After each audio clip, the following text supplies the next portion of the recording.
चलिए आज हम लोग जो है चर्चा करते हैं यूनिट 4 की। थोड़ा टाइम कम बचा है, आप लोगों को पेपर शायद 18 तारीख को है क्या, तो इसलिए मैं थोड़ा जल्दी जल्दी चीज़ें कवर करा रहा हूँ।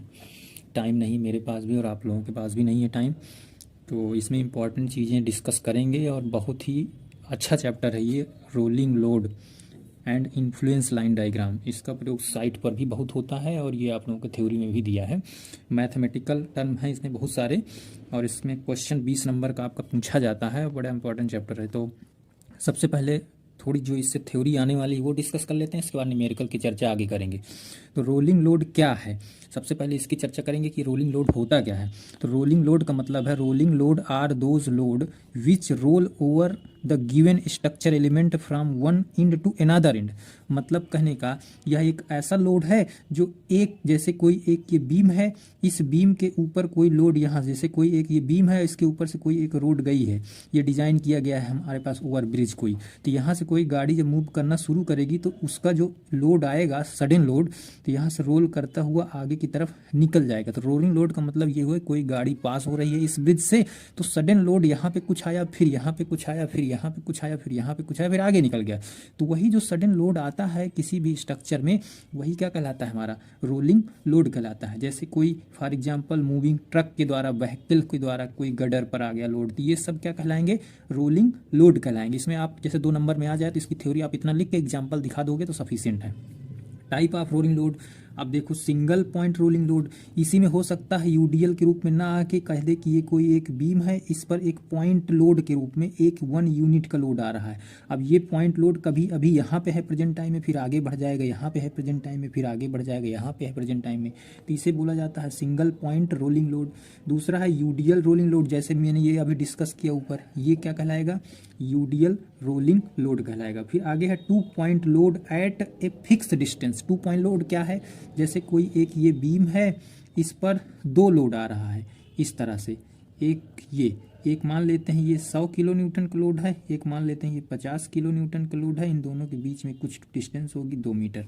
तो इस तरह का जो लोड होता है ये क्या कहलाता है, 2 point load at a fix distance, किसी फिक्स डिस्टेंस पर है, 2 पॉइंट लोड कहलाता है। तो ये टाइप ऑफ रोलिंग हो गया।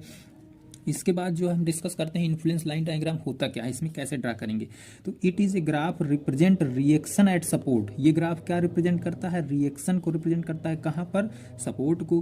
Shear force at a section, किसी भी पर्टिकुलर सेक्शन में शियर फोर्स निकालेंगे।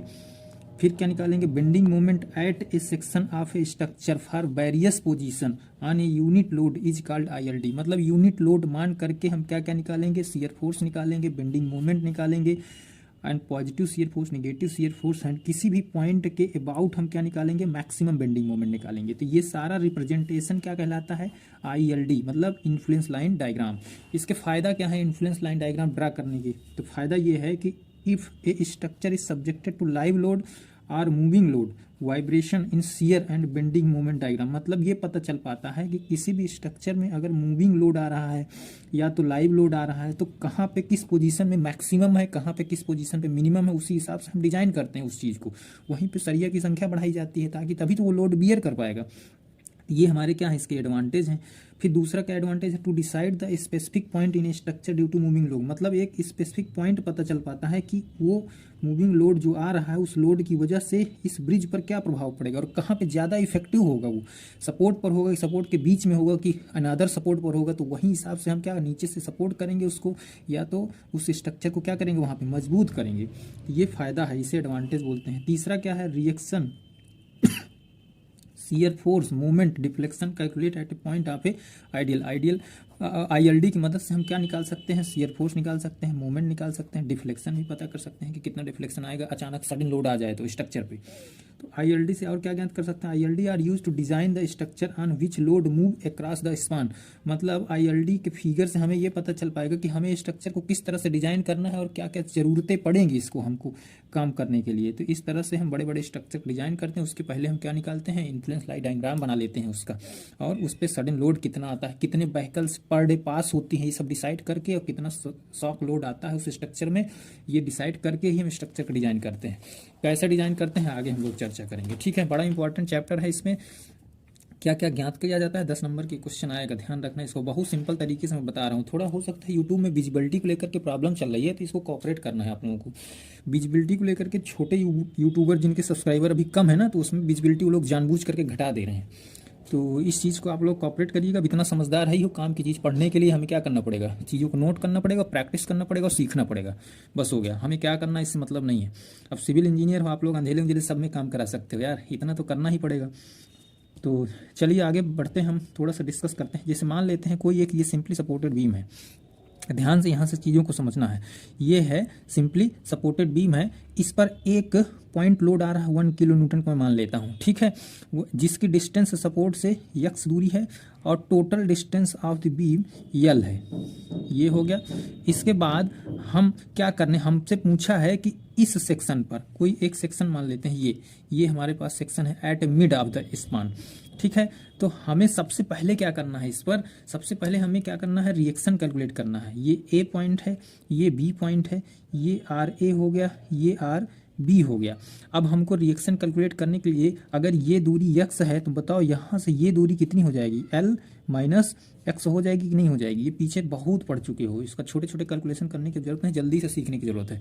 तो समेशन ऑफ एफ वाई बराबर 0 कर दें, क्योंकि हमें रिएक्शन कैलकुलेट करना है इस बीम पर। तो R A plus R B equal to कितना आपके पास दिया है, 1 किलो न्यूटन यूनिट लोड एक तरह से दिया है। Equation number first. इतनी बात समझ में आई। चलिए आगे डिस्कस करते हैं। मोमेंट ले लेते हैं किसी एक के अबाउट। मैं मान लेता हूं मोमेंट में एक के अबाउट ले ले रहा हूं, टेकिंग मोमेंट अबाउट ए। तो यहां से R B into L, R B ये और इंटू यल यहाँ से इस पॉइंट पर, R B into A point sorry, सॉरी। तो यहाँ पे R B into L taking moment about A के ले रहे हैं ना, तो R B into L total distance, और इसके बाद ये डाउनवर्ड था, अब इसके बाद अपवर्ड, अपवर्ड को इक्वल टू लगा के मैं डायरेक्ट लिखे दे रहा हूँ, ठीक है। तो 1 लोड है इंटू डिस्टेंस कितना है, ए से यक्स है। तो यहाँ से आर बी बराबर हमारे पास क्या निकल के आएगा, यक्स डिवाइड बाई यल। ये हमारे पास आर बी की वैल्यू। अगर इसको इक्वेशन नंबर फर्स्ट में पुट कर दें तो यहाँ से आर ए की वैल्यू निकल सकती है कि नहीं निकल सकती, यहाँ पे नीचे मैं लिखे दे रहा हूँ, ठीक है। आर ए की वैल्यू यहाँ से 1 माइनस एक्स बाई यल, या तो इसको लिख सकते हैं यल माइनस एक्स अपान यल, इतना लिख सकते हैं। हमके पास आर बी की वैल्यू मिल गई, हमारे पास आर ए की वैल्यू मिल गई। ये दोनों वैल्यू हमको फाइंड आउट हो चुकी है। अब हम क्या करेंगे, कंडीशन लगाएंगे इस पर। क्या करेंगे, एक कंडीशन लगाएंगे। वो कौन सी कंडीशन है आपको याद रखना पड़ेगा कि वो कौन सी कंडीशन हमको लगाना है। तो वो कंडीशन है अपने पास, पहली कंडीशन है यदि इफ आर ए बराबर, आर ए की वैल्यू कितनी है हमारे पास 1 माइनस एक्स वाई यल है। अगर इस आर ए में x की वैल्यू 0 पुट करते हैं, मान लेते हैं ये x की वैल्यू जो यहाँ पे दिया है, x की वैल्यू 0 पुट कर देते हैं, तो एक बात बताओ, यहाँ पे 0 पुट करोगे तो आर ए की वैल्यू कितनी निकल के आएगी, 1 निकल के आएगी। अगर कंडीशन दूसरी हो जाए, x की वैल्यू l पुट कर दो, क्या पुट कर दो, x की वैल्यू l पुट कर दो, तो यहाँ से आर ए की वैल्यू कितनी निकल के आएगी, 0 निकल के आएगी, नहीं निकल के आएगी। तो यही चीज हमको प्लॉट करना है इस बीम के नीचे। तो हमने क्या कहा कि जब x की वैल्यू 0 हो तो आर ए की वैल्यू कितनी आ रही, 1 यूनिट। यानी कि जब x की वैल्यू 0 हो तो R A reaction at R A point पर x की वैल्यू कितनी और आर ए की वैल्यू कितनी आ रही है, 1 किलो न्यूटन। और जब यही x की वैल्यू यल कर दें, x की वैल्यू बढ़ाते जाएं बी पॉइंट पर पहुंच जाएं और यल कर दें, तो आर ए की वैल्यू 0 आ रही है। तो यहाँ से 1 से लेकर के इसको 0 तक क्या करना है, हमको ऐसे मिला देना है। 1 से लेकर के 0 तक हमको क्या कर देना है, मिला देना है। ये जो ILD निकल के आया, ये क्या है, ILD for reaction R A. ILD किसके लिए है, रिएक्शन आर ए के लिए है। ये यहाँ पे मैक्सिमम है, कहाँ पे, पॉइंट ए पर। यानी कि जब भी कोई भी गाड़ी सडन लोड पे आएगी तो रिएक्शन सबसे ज्यादा कहाँ पे होगा, ए पॉइंट पर होगा, लेकिन फिर इसकी वैल्यू धीरे धीरे बी पॉइंट पर जाते जाते क्या हो जाएगी, कम होती जाएगी। दूसरी कंडीशन है हमारे पास, इफ कंडीशन क्या है कि आर बी बराबर हमने क्या निकाला था, L/2 निकाला था। अब इस पे कंडीशन लगाते हैं, अगर x बराबर इस पे 0 पुट कर दें तो आर बी की वैल्यू क्या हो जाएगी, 0 हो जाएगी, नहीं हो जाएगी। x बराबर 0 यहाँ पुट करो, 0 हो जाएगा। अगर x बराबर L पुट कर दें तो आर बी की वैल्यू क्या निकल के आएगी, 1 निकल के आएगी, नहीं निकल के आएगी, बिल्कुल सीधी बात निकल के आएगी। तो इसके लिए अब प्लॉट करेंगे। तो इसके लिए जब हम प्लॉट करेंगे एक बात बताओ, पॉइंट ए पर, यहाँ पे पॉइंट ए पर आर बी की वैल्यू कितनी है? 0 है। ये देखिए यहाँ पे आर बी की वैल्यू क्या है? 0 है। लेकिन पॉइंट बी पर अब की बार आर बी की वैल्यू कितनी है? 1 यूनिट है। तो इधर हम 1 यूनिट कर देते हैं। 1 यूनिट की तरफ से पॉइंट ए की तरफ आते आते 0 वैल्यू होती जा रही है। ये देखो आपके पास वैल्यू कितनी होती जा रही है? 0 वैल्यू होती जा रही है। तो ये जो ILD डायग्राम बना, ILD, ये फॉर किसके लिए है? ये RB के लिए है। रिएक्शन RB के लिए हमारे पास ये ILD, ये 1 यूनिट डायग्राम हो गया या 1 यूनिट लोड हमने लगाया था यहाँ पे। तो अगर आपसे पूछ ले क्वेश्चन में कि for given figure calculate the reaction at RA and RB and draw the influence line diagram, तो इतना आपको करना पड़ेगा, इन्फ्लुएंस लाइन डायग्राम ड्रा करना है। यही फंडा हमारा है क्या कैलकुलेशन करने का? सपोर्ट रिएक्शन कैलकुलेट करने का। अभी मैंने सिर्फ सपोर्ट रिएक्शन बताया है। दूसरे स्टेप में मैं बताना चाहता हूँ ILD calculation for shear force eight given section. अब हम निकालेंगे क्या? शियर फोर्स कैसे कैलकुलेट करते हैं। ILD for shear force at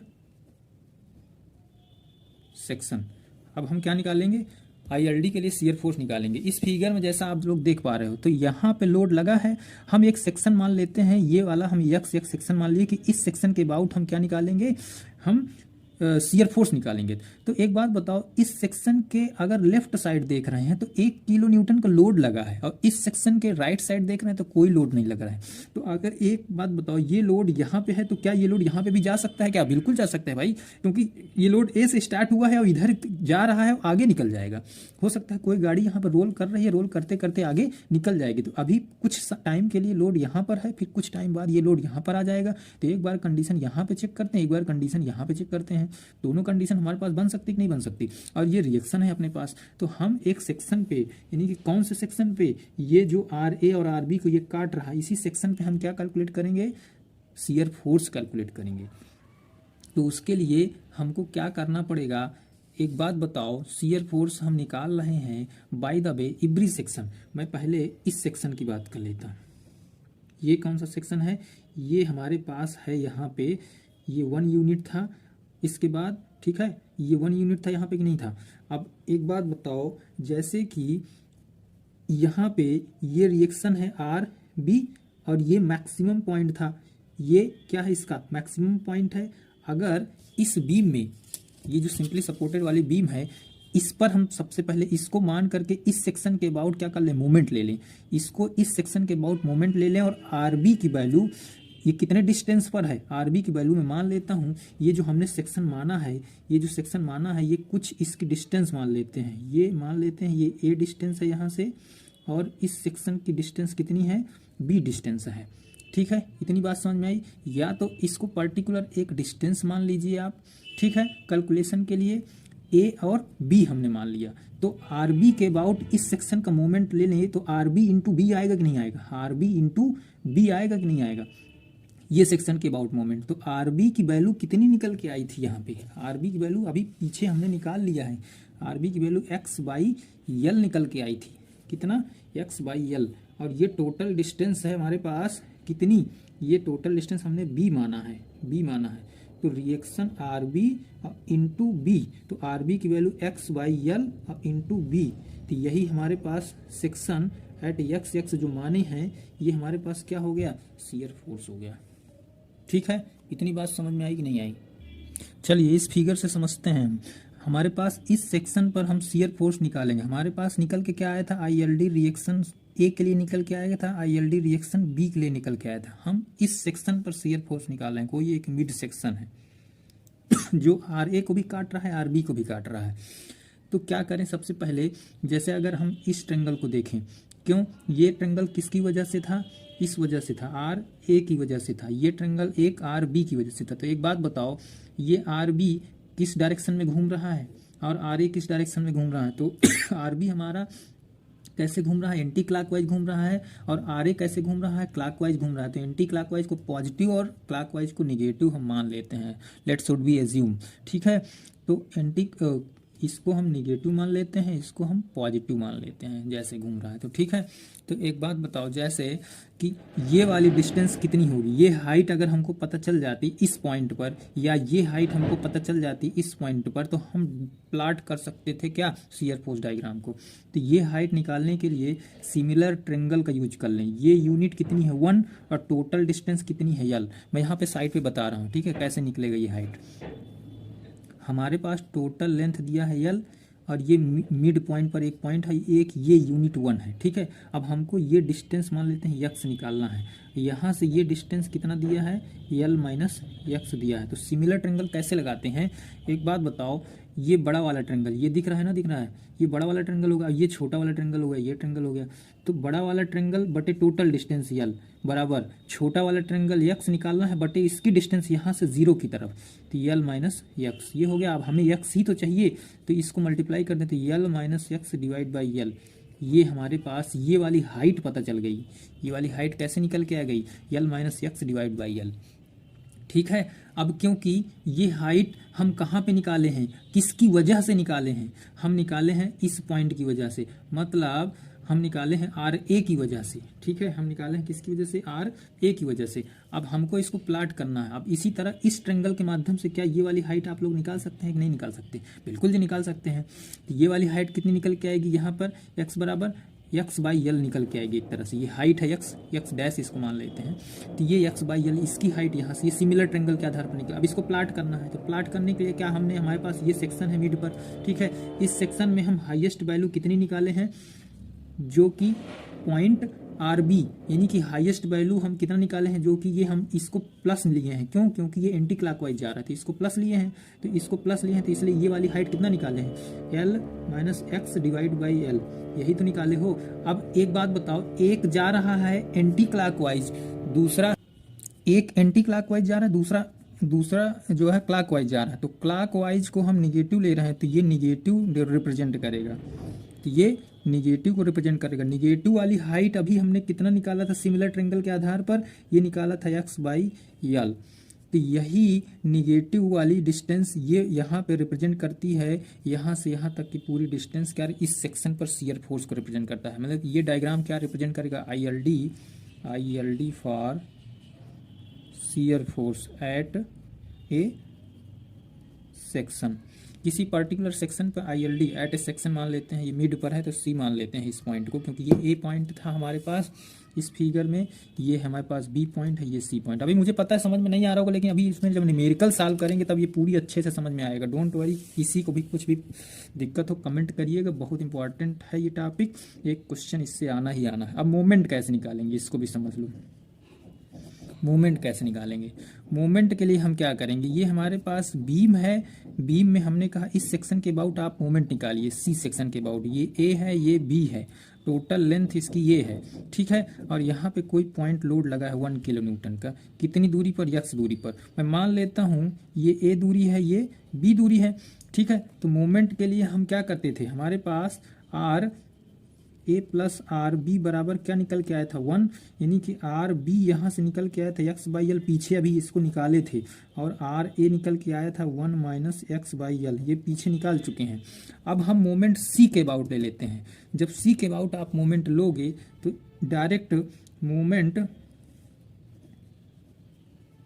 about C, तो एक बात बताओ, M at C point is equal to moment ले रहे हैं, तो चाहे जिधर से ले, चाहे इससे ले लो चाहे इससे ले लो, तो हम इसको और ये डिस्टेंस यानी कि आर बी इंटू ये डिस्टेंस, तो ये डिस्टेंस कितनी है, बी है, तो R B into B, R B की वैल्यू यहाँ पे पुट कर दो, X by L into B, तो ये हो गया मोमेंट अबाउट सी। अब इसको प्लॉट कैसे करेंगे, इसको प्लॉट करेंगे, ये पॉइंट सी के अबाउट मोमेंट ले रहे हैं, तो ये वाली हाइट आपके पास कितनी आ गई, मोमेंट अबाउट सी, ये आ गई B into X by L, ये हाइट, यानी कि मैक्सिमम पॉइंट है हमारे पास ये वाला, कहाँ पर आ रहा है, एट सेक्शन मिड पर आ रहा है। ये कोऑर्डिनेट क्यों यहाँ पे क्यों आ गया, क्योंकि एक बात बताओ, अगर x की वैल्यू यहाँ पे कंडीशन लगा के चेक कर लो ना, कंडीशन क्या है, x की वैल्यू 0 पुट करेंगे तो यम एट सी कितना आएगा 0, क्योंकि टोटल 0 हो जाएगा। अगर x की वैल्यू हम a पुट कर दें, x की वैल्यू क्या पुट कर दें, a पुट कर दें यहाँ पे, जैसे यहाँ से चले x की वैल्यू c तक जाना है हम तो a पुट कर दें, तो जब x की वैल्यू a पुट करेंगे तो m एट c पॉइंट कितना आएगा, a इंटू बी अपन यल आ जाएगा। अगर x की वैल्यू b पुट कर दें, मतलब इस पॉइंट से इधर जा रहे हैं तो वो भी आ जाएगा। इसका मतलब ये हुआ, अब यहाँ पे x की वैल्यू रख दो तो a हो इंटू बी अपन यल। तो एक चीज़ हमेशा याद रखना हर क्वेश्चन में, जैसे कोई पॉइंट लोड किसी बीम पर आ रहा है तो उसकी मैक्सिमम हाइट कितनी हो सकती है, a into B into L. अब a क्या है, हाफ इधर लेफ्ट साइड की दूरी ये है, अभी क्या है राइट साइड की दूरी ये है, टोटल डिस्टेंस यल है। तो यही हो गया आपके पास क्या, bending moment, maximum bending moment at a mid point, या जिस सेक्शन पे निकलवाया at this section, at a particular section. ठीक है, इतनी बातें समझ में आई। न्यूमेरिकल की चर्चा हम लोग नेक्स्ट लेक्चर में करेंगे, बढ़िया न्यूमेरिकल सॉल्व करेंगे जो 10-10 नंबर के आए हैं। यहाँ से आपने क्या सीखा, आपने सीखा कि रिएक्शन कैसे निकालते हैं, आपने सीखा कि शियर फोर्स कैसे निकालते हैं, आपने सीखा कि मोमेंट कैसे निकालते हैं, वो भी मैक्सिमम मोमेंट। ये तीनों चीज़ का कैलकुलेशन करने के लिए एक न्यूमेरिकल आपको बनेगा। ठीक है, तो इसकी चर्चा हम लोग अगले लेक्चर में करते हैं।